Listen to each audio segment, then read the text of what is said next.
reflection and you arrive at some kind of a worldview, but then again reflect upon that so that you can at a higher worldview. And this process is an ongoing process, and does not have an end game somewhere.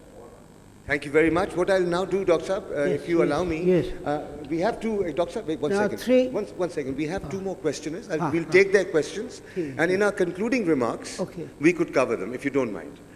What's your name? Your question must be brief, and the panelists will hear it. Then we'll invite you, and then we can go. Yeah. My question is to Ma'am Jahara. Ma'am, you pointed out the fact that the lower management, the real people must change. But in my own opinion, it is the leader that drives the direction. People change, but they don't know the direction. So my question from you over here is that, like, the leader gives the direction or it takes the direction? Because if the leader starts taking the direction, it has a blurred vision.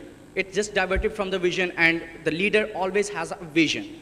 So it may change direction to achieve its vision, but the thing is that the direction should be from the leader, not from the people.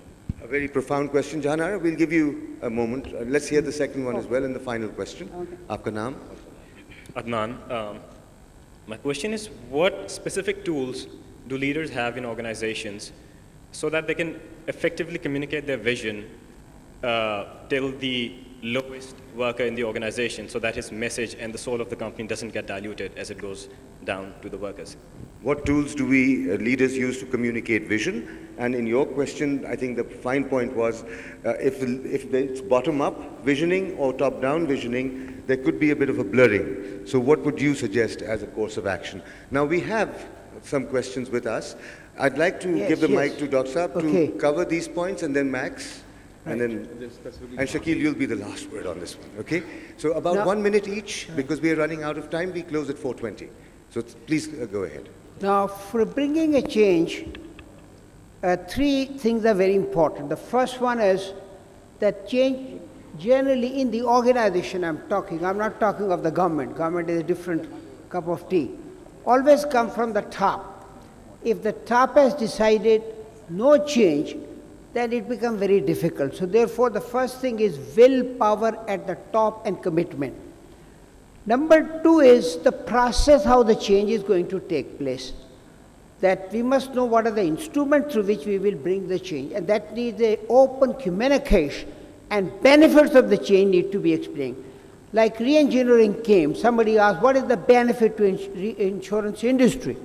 Now, insurance industry used to take weeks after weeks, months after weeks to process the claim. When re-engineering came, they were settled within less than 1 week, sometimes instantly. The last one is the approach, how the change should really take place. If somebody tries to bring change incrementally, it will fail. Second one is the Japanese approach, which is continuous, which is also very good. But what Pakistan, ladies and gentlemen, need is a breakthrough approach. We need a breakthrough to bring change. How to bring self-reliance in Pakistan and get rid of the loan. How to generate employment, re-employment, self-employment in the country through a breakthrough approach. Time is not on our side, and etc. Though that is something which is very important. And then I think this question that the leader should ask, what do I do? Mr. A.K. Buroi in one of his able lectures said, if a leader stands up and asks, ladies and gentlemen, aap mujhe bataye main kya karu? So he is the leader. He is dealing with mobocracy. So what is important is that if somebody is a leader, he must lead. He or she must have the vision and drive the people to the accomplishment of that vision. And then finally the attitudes, on which our brother Max is the specialist.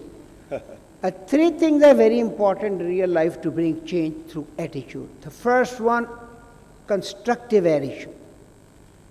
Number two, positive attitude. And number three, future-oriented attitude. If all of us work on these three lines, I'll tell you that the rethinking, that theme of panel today, rethinking of leadership will be accomplished, and we are going to be a great beneficiary out of this great conference which Brother Asfar, Thank you, Dr. Said. Thank you etc. they very are much. organizing. Thank you. Max Barbary, you have exactly 49.7 seconds. All right, I will be fast and quick, and thank you, Dr. Saab. I'm actually his kind of student, and he's given me a great honor to be called me brother, so I'm thankful and grateful, sir. Wow. It shows how old you are. Yeah, I now. know, it's my time, and some things are important, and we can disagree and yet be friends. That's one change, by the way. Vision, it has to be shared.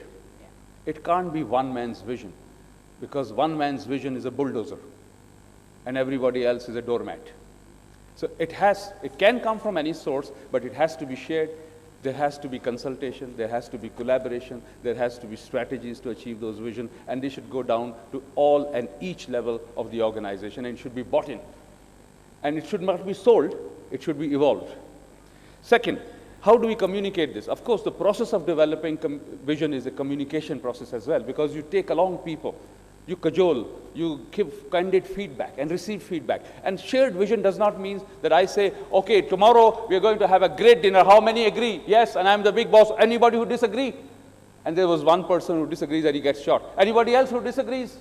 So that's not a shared vision.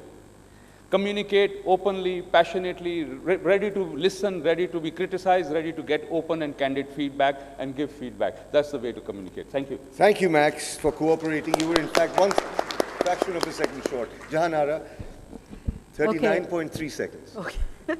Hassan, I think you missed the point that I was making. I was saying exactly what Max has just said, that it needs to be a shared vision. It can't be the vision of one individual, which should then filter down to the organization.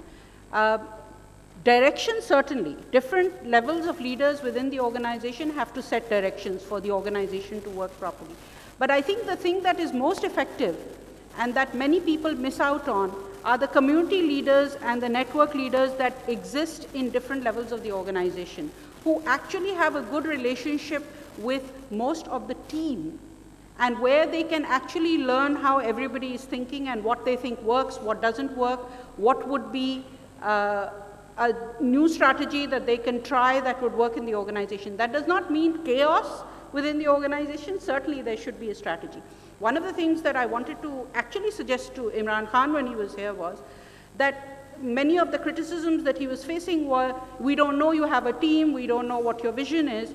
The thing is that he should introduce his team and say, look, these guys have these capabilities and this is what they can do. Secondly, it's very easy to criticize government. We all criticize the government because we know they're doing a lousy job of governing.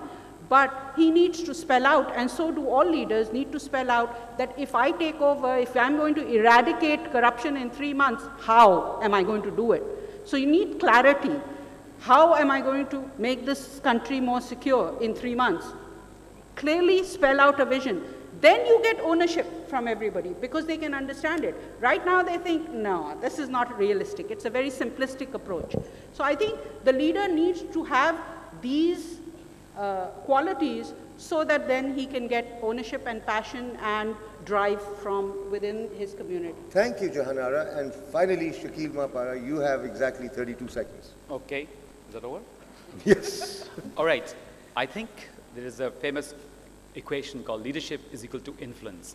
And influence, you know how you can do. There are many behaviors attached to it. So therefore, leadership is not just being a good administrator, but actually leadership actually means that you need to make sure that you build further leaders. And that is that you have to develop the trust in yourself. So you need to have followers, you need to build leaders, and they have to build leaders, and they have to build leaders. That's how the organization's success would be. Secondly, on the change, it can never happen overnight. I can't go back to my organization tomorrow. Let's change, because the geopolitical is changing. The people who walk around in this hall and everywhere have 20 years, 30 years behind them. So it's a complex human being. There are mindsets. It just cannot change overnight. But in an organization, it has to ripple down from the organizational head, and the HR plays a vital role, and the senior management. And thirdly, to your question that I wanted to answer, what are the tools that you can communicate the vision and how you can be more successful in aligning everyone? There are 3 words that I will say, and that is communication, communication, and communication. Thank you. Thank you. Now, for me to wrap up, I would simply say that Dr. Khwaja Amjad Said's message of breakthrough the one word I want you to remember him by is important. Max Barbary's appeal for sharing and caring is to be remembered in the message. I feel that Jahanara's plea for clarity is to be kept in mind as well. And at the same time, the way that Shakil Mapara concluded, I think couldn't have been better. Communicate, communicate, communicate. Because communication, the better it is, the quality of life also improves. Organizational, social, personal, the works. So thank you very much, our panelists. A big hand once again for the four.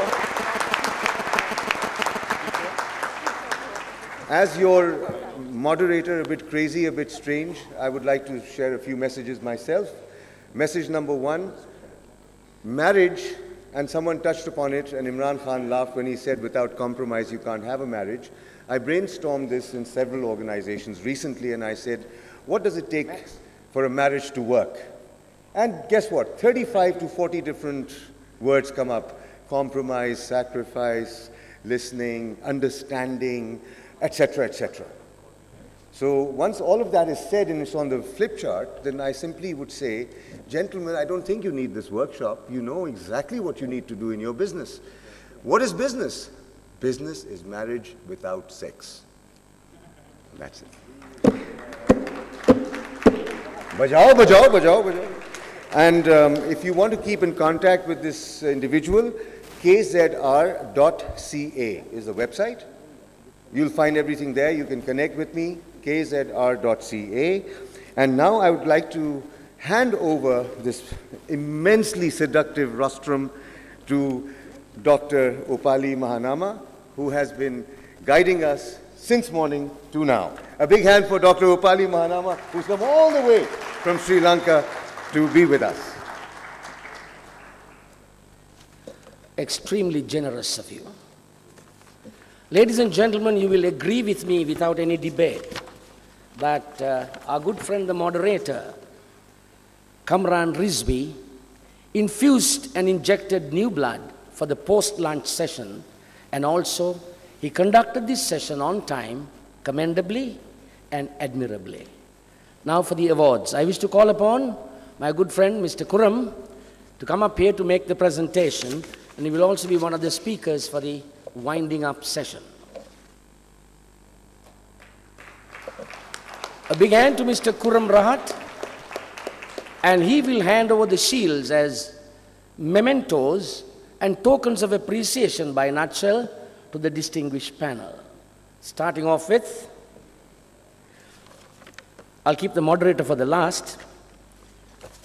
We will have the first presentation to Professor Khwaja Amjad Saeed.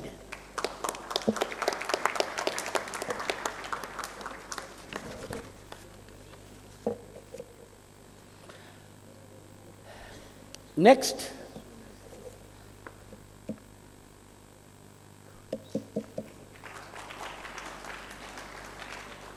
the next token of appreciation to the effervescent personality, Max Barbary.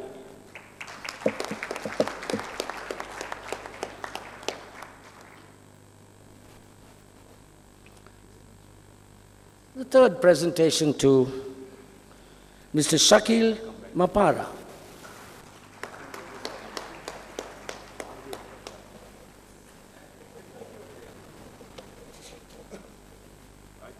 Sorry to keep you waiting, but I'm trying to catch up time.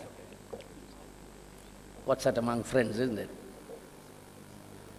And if you want to get in touch with me, just Google me on Max Barbary.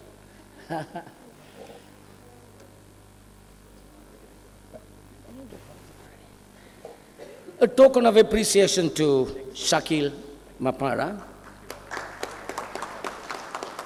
And of the panelists, last but not least, I kept the charming lady to get the final presentation before the moderator. Jahanara, a very vocal intellectual dominating this field. All the best. Thank you. Thank you.